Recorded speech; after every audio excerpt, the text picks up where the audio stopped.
Oke, assalamualaikum warahmatullahi wabarakatuh. Kita ketemu lagi dengan Pak Yudi ya. Bapak di kelas 2 ini mengajar tentang instalasi motor listrik ya. Kemarin 3 periode ke belakang ya, 3 minggu pertemuan kita udah memahami tentang dasar dari motor listrik ya. Bapak jelaskan sebelum ke instalasi tenaga itu ke jaringan dulu. Udah Bapak jelaskan itu jaringan itu ada 2, jaringan 1 fasa dan 3 fasa, di mana jaringan 1 fasa pembangkitannya 220 volt. Di sana ada 3 kutub ya, fasa netral untuk 1 fasa itu ya. Jadi ada RN, SN dan TN, 3 kutub keluarnya itu 220 volt. Kemudian untuk 3 fasa itu biasanya untuk instalasi tenaga, dia juga ada 3 kutub. Cuman di sini permainnya fasa dengan fasa R dengan S, R dengan T dan S dengan T, keluarnya 380 volt. Itu sebagai dasar jaringan yang digunakan untuk mengendalikan instalasi motor 3 fasa. Oke, untuk instalasi motor listrik 3 fasa ini, sebelum pemahaman dari konstruksi dan instalasi motor listrik itu ya. Jadi motor listrik juga ada 2, motor listrik 1 fasa dan motor listrik 3 fasa. Untuk motor listrik 1 fasa dia digerakkan dengan sumber 1 fasa yaitu 220 volt. Kemudian untuk motor listrik 3 fasa itu dikendalikan dengan jaringan 3 fasa yaitu 380 volt. Oke. Untuk acuan ke KD 12 udah ya. Kemudian ke kaset 3 ini pemahamannya juga masih tentang panel distribusi daya dan panel daya dan panel distribusi daya ya. Dimana panel daya ini merupakan penyaluran atau pendistribusian tenaga listrik dari pusat gardu listrik ke panel-panel distribusi ya. Jadi panel distribusi di sini itu dari tegangan pembangkit, kemudian di 500 kV diturunkan ke 20 kV ya. Jaringan transmisi, jaringan distribusi, kemudian jaringan tegangan rendah itu sampai ke konsumen larinya itu ya, JTR. Itu terkelompok menjadi 2, ada jaringan 1 fasa, dia itu larinya ke konsumen pemakai instalasi penurangan, kemudian ada lagi instalasi tenaga ya, itu 3 fasa, itu jatuhnya ke pabrik-pabrik atau industri, yaitu 380 volt yaitu untuk mengendalikan motor-motor listrik. Oke, setelah kemarin dibahas, di sini itu dapat disimpulkan terutama dalam pembuatan panel ya. Ini ada 3 aspek yang harus diperhatikan ya dalam pembuatan panel daya itu. 1, pembagian tenaga listrik secara merata dan tepat. Nah ini, misalnya ini pembagian listrik itu dari panel itu ada 3 kelompok. Jadi kalau kelompok 1 itu targetnya 100 watt, kelompok 2, kelompok 3 juga harus 100 watt itu. Itu dihitung dalam rumus bagian panel rekapitulasi daya ya. Setelah dipetakan bagaimana instalasi pengawatannya sampai pemakaian beban terakhir ya. Setiap kelompok itu harus seimbang, itu syarat dari instalasi. Kemudian yang kedua mengenai pengaman instalasi dan pemakaian listrik. Nah ini untuk pengaman itu dikendalikan oleh 3 komponen. 1 adalah dari energinya itu 3 fasa dikendalikan oleh MCB ya, miniatur circuit breaker itu 3 fasa. Kemudian untuk ke beban itu ada NPB, no fuse breaker ya, itu untuk pengendalian motor listrik 3 fasa. Di sana itu dikendalikan lagi pakai MCB untuk jaringan 1 fasanya, MCBR, MCBS dan MCBT. Jadi dikelompokkan, yang ke 1 itu untuk jaringan penerangan ya, pengendaliannya. Yang keduanya itu untuk pengendalian jaringan 3 fasa ya. Jadi jelas itu ada pengaman 3 fasa dan pengaman 1 fasa. Kemudian yang ketiganya itu ada pemeriksaan dan perbaikan. Nah ini, jadi dalam instalasi panel itu, dalam panel itu ada perawatan biasanya mingguan, bulanan sampai tahunan. Nah ini untuk pemeriksaan biasanya itu di sana dikonek ya, dikonek. Coba lihat koneknya itu bagaimana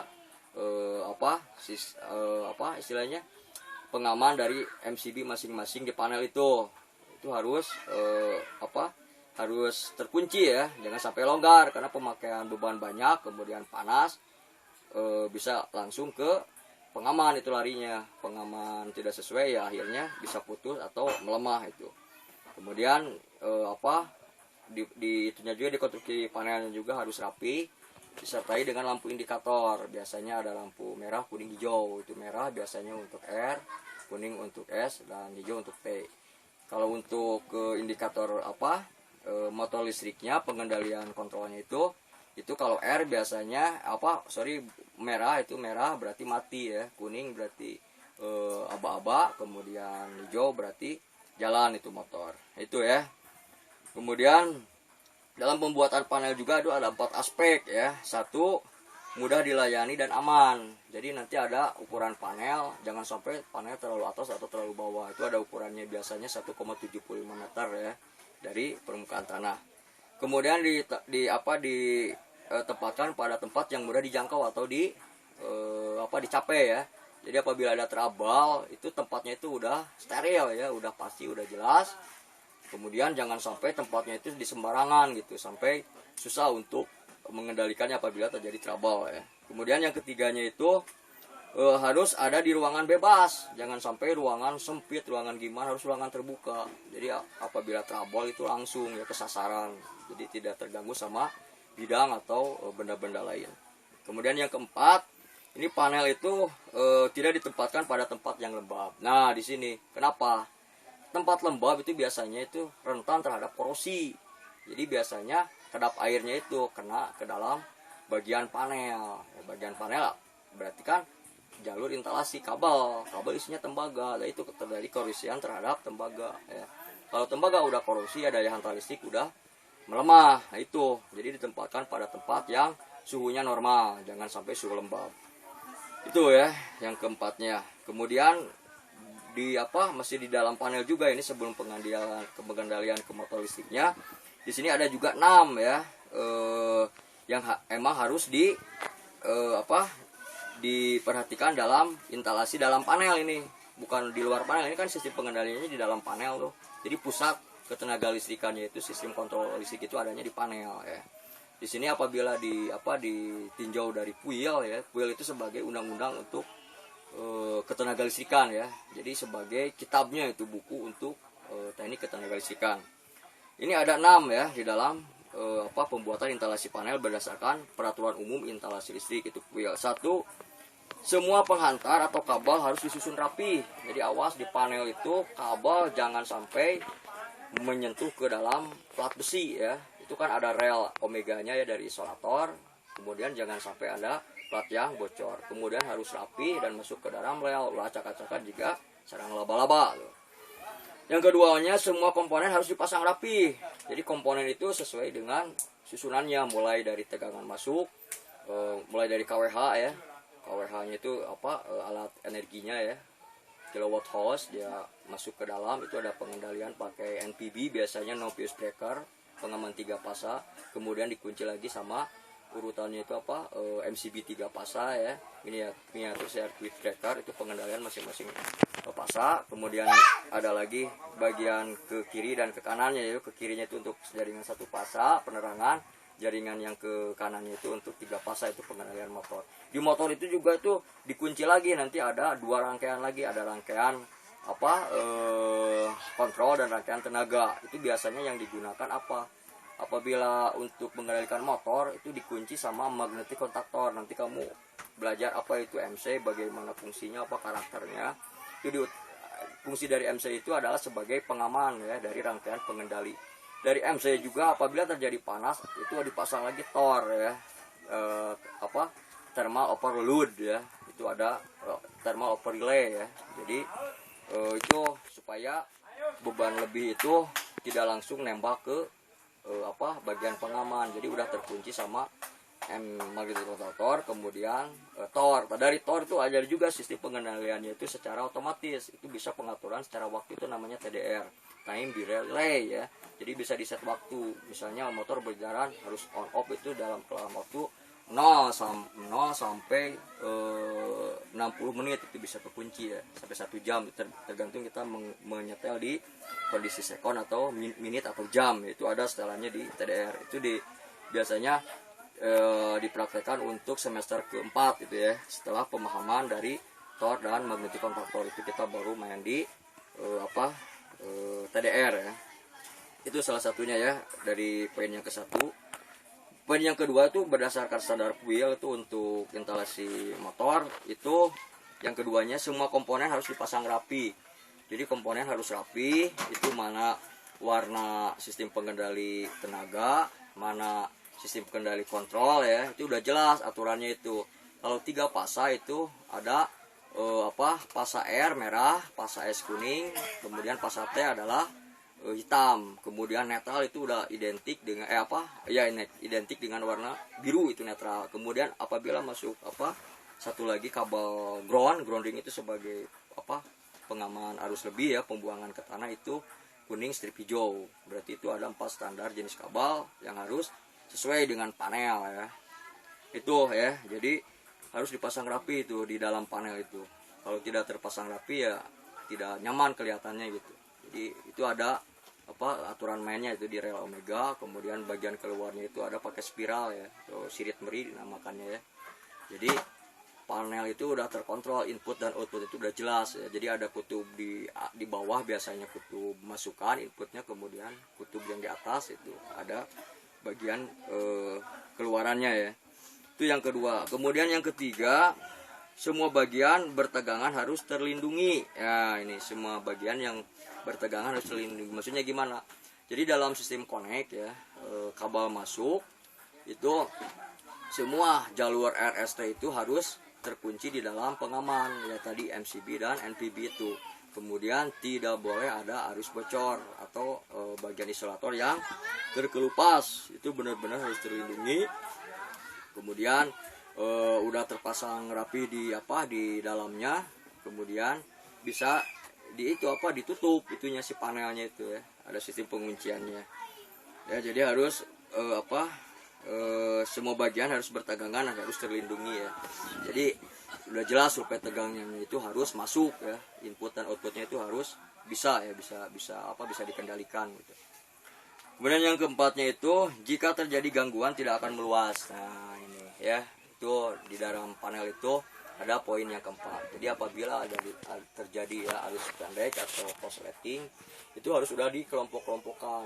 Misalnya ini kelompok untuk instalasi tenaga, di bloknya gimana, kemudian instalasi untuk penerangan, pengamannya gimana, itu satu panel itu. Cuman dibedakan biasanya untuk pengaman 1 pasa dan pengaman 3 pasa. Jadi jangan sampai apabila terjadi di 1 pasa trouble itu mengganggu ke motor ya, kejaringan 3 pasa. Dan nanti lebih jelasnya itu akan ketemu kamu nanti di bengkel pada gambar ke-1 ya, tentang pemahaman panel itu. Jadi mulai dari jaringan 3 pasa ke pembagian ke 1 pasa dan ke 3 pasa. Ini ya untuk poin D ya. Jadi harus jelas ya pemasangannya apabila terjadi gangguan tidak akan meluas. Kemudian yang kelimanya itu mudah diperluas bila diperlukan. Nah ini biasanya ini jarang dihiraukan di dalam panel. Jadi di dalam panel itu harus ada backup ya. Backup maksudnya gimana? Untuk jaringan 3 pasa, biasanya MCB-nya itu yang 3 pasa harus ada 1 cadangan ya. Cadangan 1 itu. Kemudian untuk 1 pasa juga sama, MCB-nya harus kasih cadangan 1. Intinya gimana? Maksudnya apabila terjadi trouble shorting ya yang mendadak, itu harus langsung bisa ke cadangan tuh yang main. Jadi dibuang dulu, lari ke cadangan si pengamannya itu, baru bisa aktif yang lainnya ya. Jadi dalam selang waktu cadangan main, termasuk yang 1 pasanya juga yang untuk penerangan itu harus di backup juga dengan cadangan MCB 1 pasa. Jadi ada 2 cadangan untuk 1 pasa dan cadangan 3 pasa. Biasanya cadangan 1 pasa apabila trouble di pasa 1 main yang cadangannya. Kemudian yang 3 pasa itu apabila di MCB satunya tidak main, berarti cadangan harus masuk gitu. Soalnya kalau listrik urgen gitu ya, tidak bisa dilamakan gitu, seperkian detik harus masuk gitu. Ya ada lagi sistem pengendaliannya yang lebih nyata itu, nanti kamu permainannya itu di TDR ya, pengaturan waktu, di setting waktu, dan pakai saklar TPDT biasanya, taper foil double throw itu untuk 3 pasa. Itu yang kelima. Kemudian yang terakhir di dalam coil itu, untuk instalasi dalam panel itu harus mempunyai keandalan yang tinggi. Nah ini harus diperhatikan. Jadi kamu memasang instalasi dalam panel jangan pakai kabelnya itu yang KW ya. Biasanya untuk di jaringan di dalam panel itu kan kebanyakan pakai kabelnya itu kabel NYA jenisnya ya, atau NYA tunggal ya. Jadi jelas keandalan dari si kabel itu, termasuk di dalam kabelnya itu tembaganya itu harus tembaga murni, karena di sana power utama itu adalah di panel gitu. Jadi semua masuk keluar masuk tenaga listrik atau energi listrik itu di dalam panel. Jadi harus mempunyai keandalan yang tinggi. Itu termasuk di dalam instalasi kabelnya, kemudian konstruksi dari peralatan yang digunakan, komponen di dalam panelnya, termasuk box panel itu sendiri gitu. Jangan sampai box panel itu plat edgernya itu tipis. Itu gunakan yang tebal, kemudian yang konstruksinya mantap. Apabila dipasang di dinding itu tidak goyang ya. Jadi simetris, stabil gitu. Jadi kelayakannya bisa beberapa tahun ke depan itu masih kuat. Oke, yaitu jadi Bapak jelaskan ya mengenai persyaratan pembuatan panel. Kemudian untuk jaringan instalasinya itu nanti dibahas lagi itu ya. Ada jaringan 1 fasa dan jaringan 3 fasa. Itu masih berlaku sistem instalasi kayak kelas 1 ya, dipakai lagi. Di penerangan biasanya pakai bagan dulu, kemudian pengawatan itu apabila tidak paham. Kalau udah lari ke tenaga itu kamu akan memahami 2 lagi rangkaian itu ya, atau 2 gambar. 1 gambar instalasi tenaga itu berhubungan langsung ya sama motor listrik, itu sistem bebannya ke instalasi tenaga. Kemudian ada lagi yang satunya lagi adalah instalasi kontrol ya. Jadi itu khusus kontrol, permainan fasanya itu banyak. Jadi untuk sistem kendali tenaga itu dikendalikan dengan instalasi kontrol. Jadi harus sinkron, harus nyambung antara instalasi tenaga dan instalasi kontrol ya. Biasanya kalau tenaga no problem, ini di kontrolnya itu harus paham benar-benar gitu. Di sana itu ada 12 gambar, mulai dari kamu pengendalian motor dengan saklar TPDT, kemudian mengendalikan motor dengan magnetic kontaktor ya, secara manual, kemudian mengendalikan kontrol dengan penguatan TOR ya, TOR, kemudian sampai limit switch, itu pembatasan waktu ya. Jadi ini harus dipahami benar-benar itu ya di dalam instalasi motor itu. Kemudian untuk jenis motor itu sendiri yang dikendalikan ada motor 1 fasa dan motor 3 fasa. Untuk motor 1 fasa ya 220 volt itu pemakaian jaringannya. Untuk motor 3 fasa itu sistem pengendaliannya 380 volt, jadi 3 kutub RST masuk semuanya. Ya. Jadi untuk lebih jelasnya nanti kamu pemahaman instalasi motor itu digambar. Ada 12 gambar ya. Dari gambar mulai dari TPDT sampai gambar pengendalian sistem relay ya. Oke, untuk Bapak sekian dulu. Nanti kita ketemu lagi apabila memungkinkan ya, kondisi COVID-nya itu udah cepat berlalu. Jadi kita berinteraksi di bengkel ya. Oke, sekian aja. Assalamualaikum warahmatullahi wabarakatuh.